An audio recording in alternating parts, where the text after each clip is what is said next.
Have you ever noticed that sometimes the person acting the most foolish in the room is also the most confident one there? Like that friend who suddenly becomes a life coach after watching two motivational videos and scrolling through half a podcast clip, and somehow speaks with the authority of someone who has lived 5 lifetimes. Today, we're talking about the psychology of the fool. And no, this isn't about mocking people or calling anyone stupid, because foolish behavior is actually one of the most human things we do. And once you understand it, you'll start noticing it everywhere, including in yourself.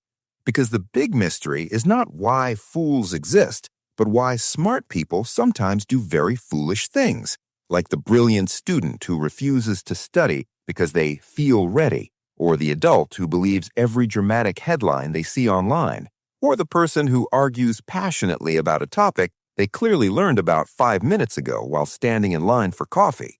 And the reason behind this isn't a lack of intelligence, but the way our brains are wired, especially when overconfidence steps in. Because when we know a little about something, our brain loves to exaggerate that knowledge and turn it into confidence, kind of like learning 3 guitar chords and thinking you're ready for a world tour. And here's the funny part. People who know very little often feel extremely confident, while people who know a lot are full of doubts, which is why experts usually say things like, "It depends," or "It's complicated," while fools say, "Trust me, it's simple." And confidence sounds a lot like knowledge, so people listen, especially in conversations where the loudest voice wins rather than the smartest one. And another big reason foolish behavior shows up is our fear of looking ignorant, because saying, "I don't know," feels uncomfortable and a bit embarrassing. So instead, many people fake understanding, nod seriously, repeat big words, or confidently agree with ideas that don't even make sense, since the brain would rather look foolish than feel foolish. And on top of that, the brain absolutely hates uncertainty and wants quick answers even if they're wrong, which is why simple explanations spread faster than accurate ones, and why phrases like, "This fixes everything," or "This is the real truth" are so attractive.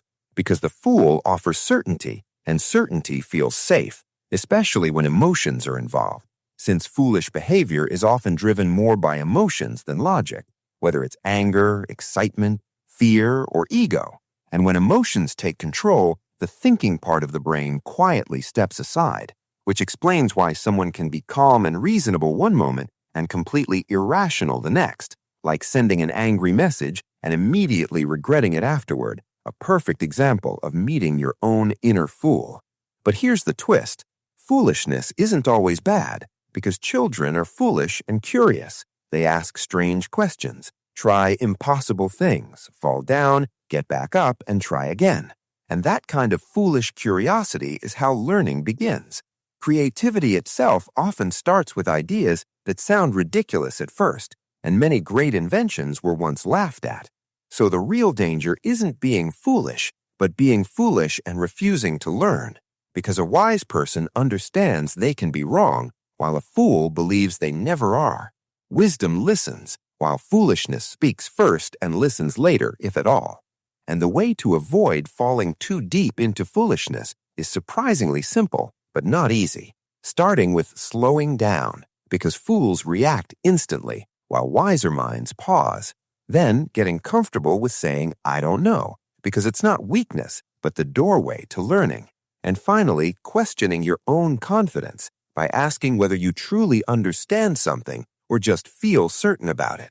Because in the end, the line between wisdom and foolishness isn't intelligence, education, or talent, it's humility. And maybe the most important lesson from the psychology of the fool is realizing that we all have a fool inside us. And the goal isn't to destroy it or pretend it doesn't exist, but to notice it, laugh at it, and make sure it doesn't take control. So the next time you see someone acting foolish, don't rush to judge. And the next time you feel extremely confident about something, pause for a second and double check. Because sometimes the smartest sentence you can say is, "Wait, I might be wrong." And that ironic moment of doubt is often where real wisdom quietly begins.